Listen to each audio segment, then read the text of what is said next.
When the judge looked up from his papers, I already knew I'd lost.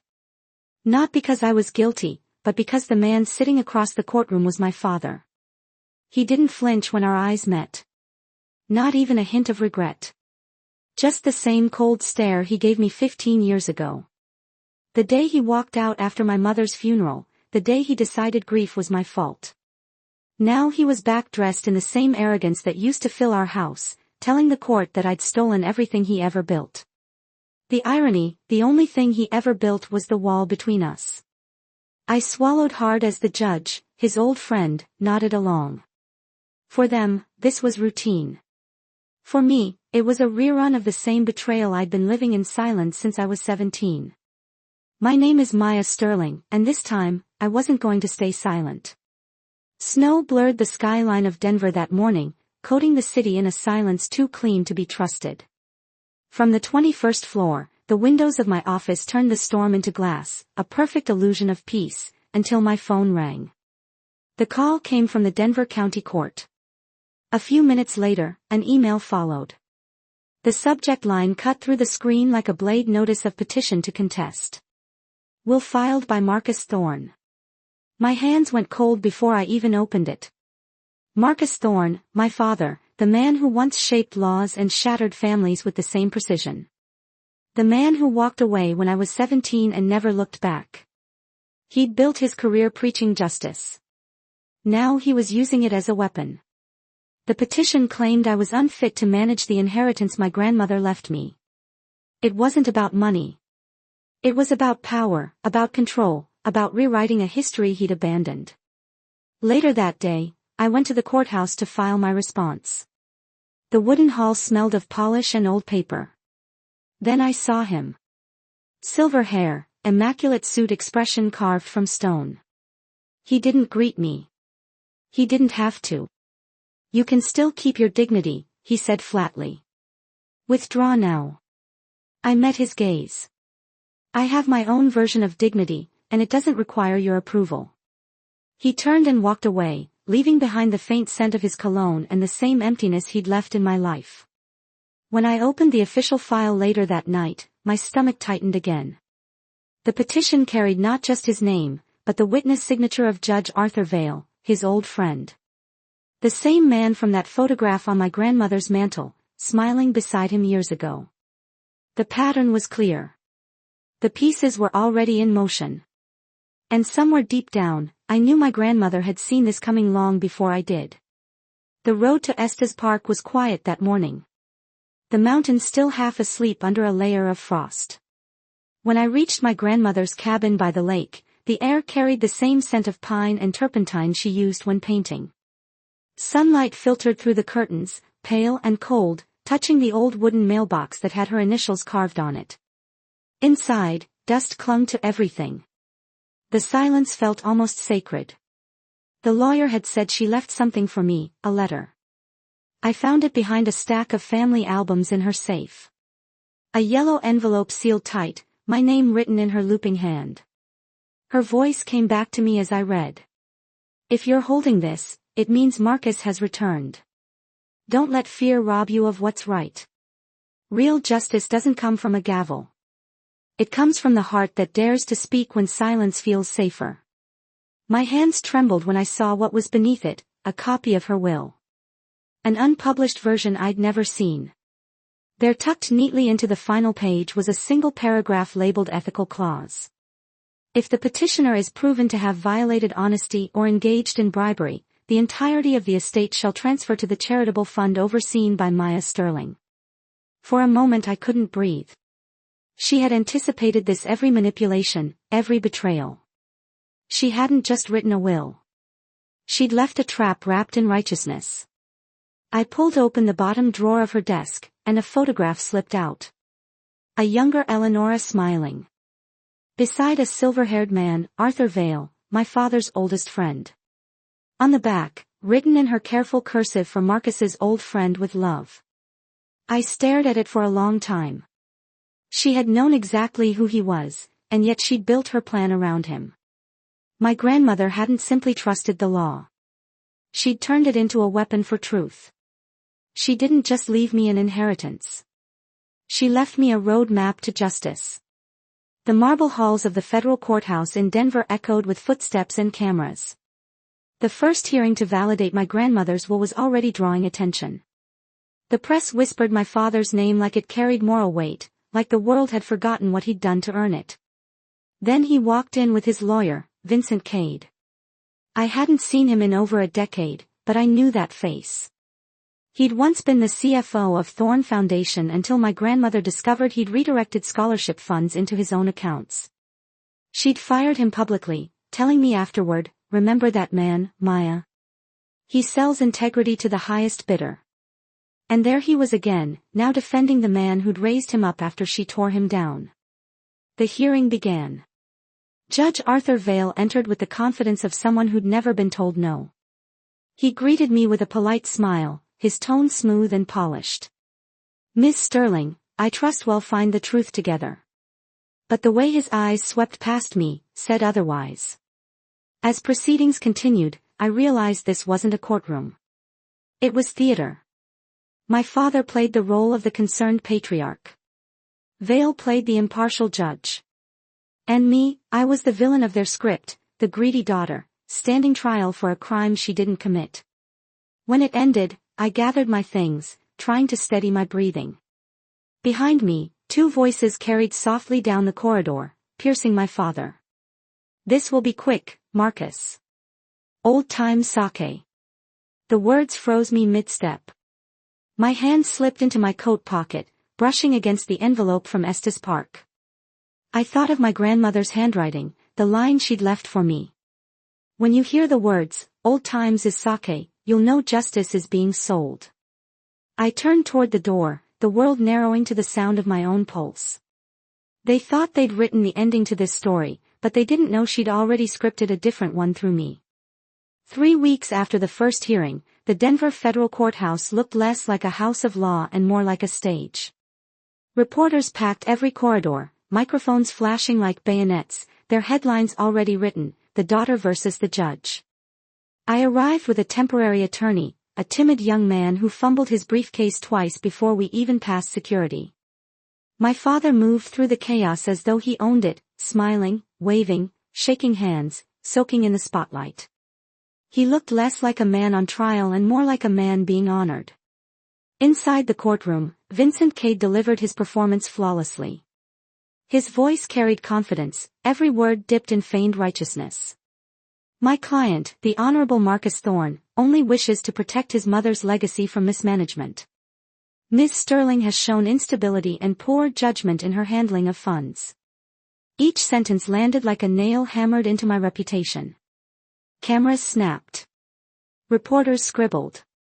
By the next morning, I was front page news. Financial advisor Maya Sterling accused of elder fraud. My father's face accompanied every headline bathed in sympathy and moral light. That night, as I scrolled through the endless stream of accusations, an email appeared. No subject line, one sentence. "Check the IP before you defend yourself." I did. The source traced back to the Denver federal court, specifically the internal server belonging to Judge Arthur Vale's chambers. My stomach clenched. The same man who claimed impartiality had fed the press their narrative. Justice wasn't blind. It was owned.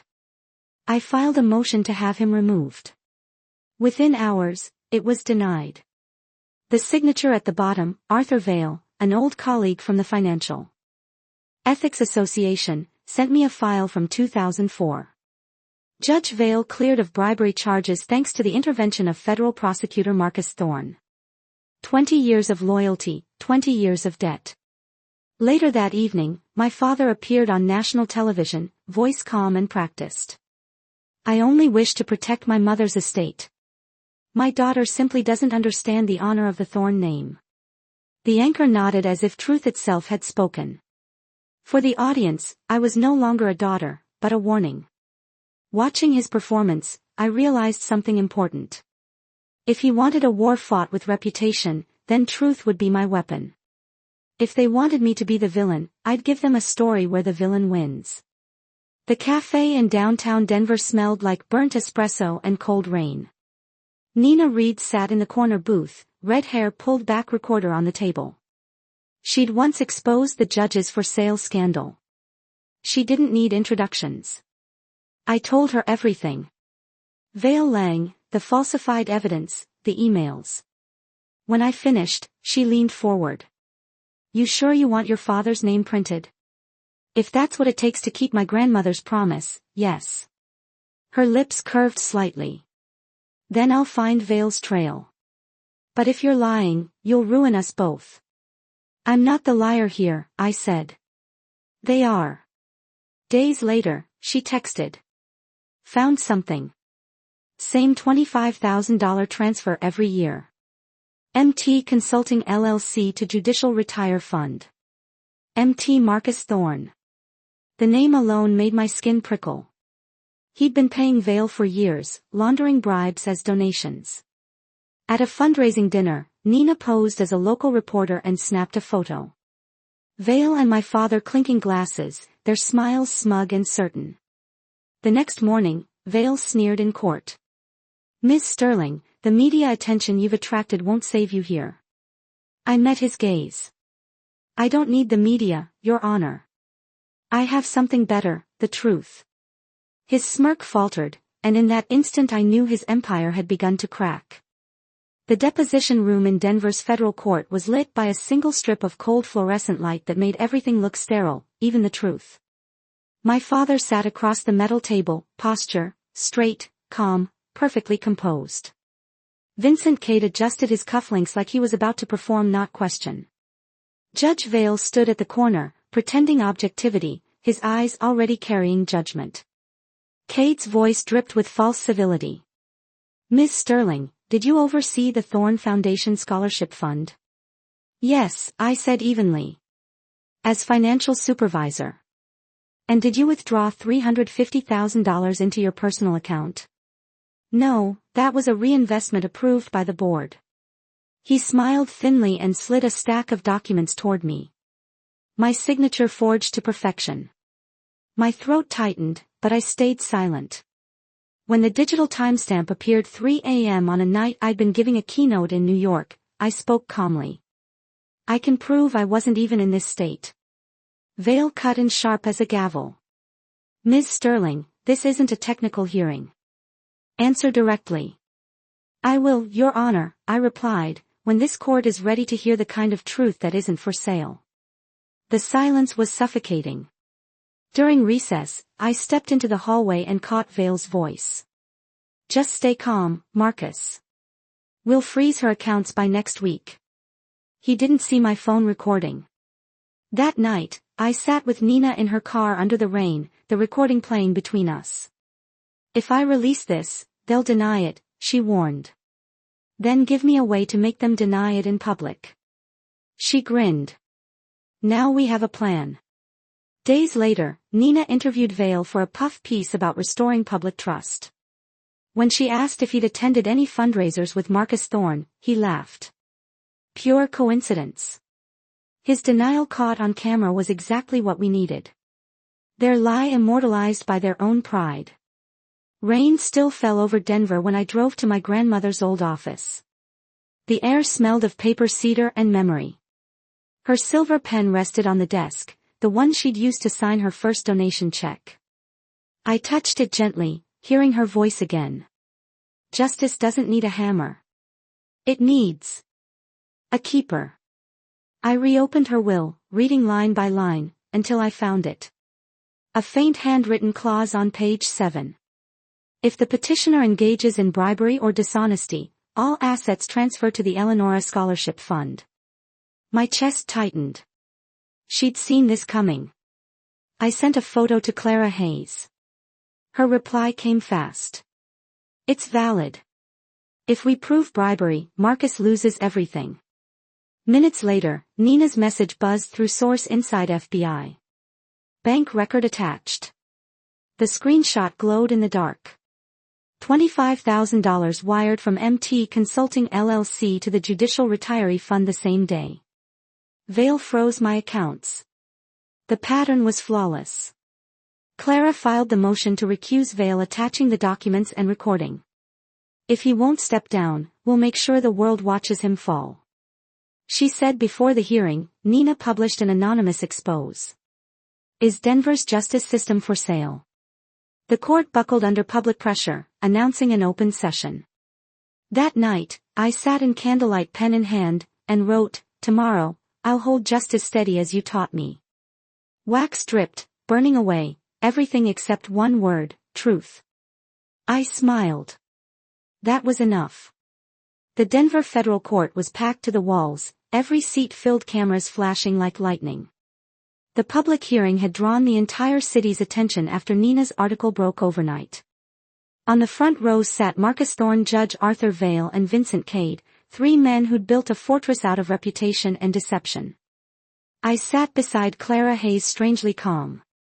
Vale entered, robe crisp, gavel striking once. The court will now continue Thorne versus Thorne regarding the contested will of Eleonora Sterling. Clara leaned close, whispering, "Ready?" I nodded. I've been waiting for this since I read her letter. Cade began with the ease of a showman. My client, the Honorable Marcus Thorne, merely seeks to protect his late mother's estate from mismanagement. Miss Sterling, though intelligent, has shown instability and reckless financial behavior. His finger pointed toward me. Cameras clicked. Reporters scribbled like stenographers at a spectacle. When Clara rose to counter, Vale interrupted every few sentences. "Counsel, keep it relevant." Objection sustained. His voice dripped with control. My father turned to me, the faintest smile curling his lips. "End of game," he mouthed. Then Clara stood abruptly. "Your Honor, before any new evidence is submitted, my client requests to raise an ethical concern before this court." Vale frowned. "Proceed briefly." I walked to the witness stand, file in hand. My heartbeat was steady, each step a reckoning. My voice carried through the room. "Before we continue, I'd like to remind this court that the law does not belong to friendships or to debts from 20 years ago." I opened the folder and laid out the pieces one by one. A photo of Vale and my father at the 2015 fundraising gala. Another from the Judicial Fund event in 2019. A wire transfer receipt, $25,000 from MT Consulting to the Judicial Fund managed by Vale. And finally, the audio clip. "Just stay calm, Marcus. Well, freeze her accounts by next week." The room froze.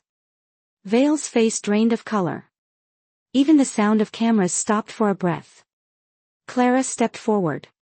"This evidence has been submitted to the Department of Justice as of this morning." Vale's hand trembled as he lifted the gavel. "We will not proceed further. Case dismissed." He stood abandoning deorum and walked out, pale as marble. The crowd erupted. Reporters lunged for the exits, phones already dialing. I remained still.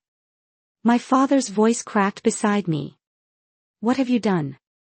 I turned to him, steady, quiet. "Exactly what you taught me. Used the law, only this time rightfully." The flashbulbs ignited again, but this time the light didn't burn. It exposed. 3 days after the verdict, the story had consumed every headline in America. Federal judge resigns amid bribery scandal. Thorne family at the center. The photos of Vale walking out of the courthouse, pale and trembling, looped endlessly on cable news. He released a short statement citing health reasons. No one believed him. The Department of Justice confirmed they were reviewing financial misconduct within the Denver circuit. By noon, the Bar Association announced that Vincent Cade's license had been revoked for submitting falsified evidence. And my father, Marcus Thorne, was stripped of every honorary title, every board seat, every lingering trace of his old prestige. The FBI had opened a full investigation. When they called me in to give my final statement, I expected the usual bureaucracy.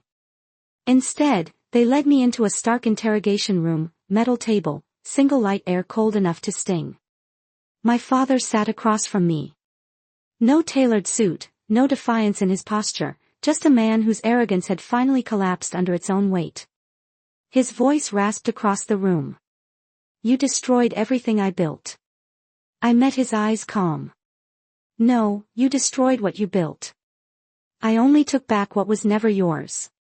He slammed his hand on the table, anger cracking through fatigue. I did it to protect the Thorn name. I leaned forward, quiet but sharp. Honor isn't something you protect with dirty hands. For a long moment, he said nothing. The light caught his face, showing the hollowness beneath the pride. No tears, no rage, just silence. It was the first time in my life he had nothing left to argue. The judge had gone pale, and my father had gone silent. When the interview ended, a federal agent held the door for me. Ms. Sterling, the department appreciates your cooperation. I paused at the threshold. I didn't do it for them, I said softly. I did it for her. As I stepped into the corridor, sunlight streamed through the tall windows, cutting through the gray. For a fleeting moment, I could almost see her, Eleanora Sterling, standing at the end of the hall, smiling faintly the way she did whenever justice had finally come home. A year later, the past felt like a distant courtroom echo. The auditorium at the University of Denver shimmered beneath soft lights, rows of faces watching. As I stepped onto the stage, the banner behind me read, Ethics and Wealth Management. I looked out at the audience, students, professors, lawyers, and said, wealth doesn't make us who we are. What we protect when no one's watching, that's what defines family. A hush fell over the room. My grandmother taught me that justice isn't about winning. It's about staying honest when it hurts. Applause rose like a tide. On the screen behind me, a photo of Eleanora appeared, the words beneath it glowing, justice is not law. It's love disciplined by truth. That evening, I drove back to Estes Park. The lake house had become the headquarters of the Eleanora Project, a scholarship foundation for law students who still believed in integrity. In the living room, I placed her silver fountain pen inside a glass case. My daughter ran in, pointing to a portrait on the wall. Mom, who's that lady? I smiled. She's the reason you'll never have to doubt what's right. Later, the mail arrived, a small envelope, no return address. Inside was an old newspaper, Thorn indicted. Someone had circled a line beneath it. Justice finds its way. Eventually, the paper smelled faintly of her perfume. I stepped onto the porch as the wind carried lavender through the air. The sun glimmered across the lake, bright and unflinching. I whispered, justice doesn't whisper anymore, Grandma. It speaks through me.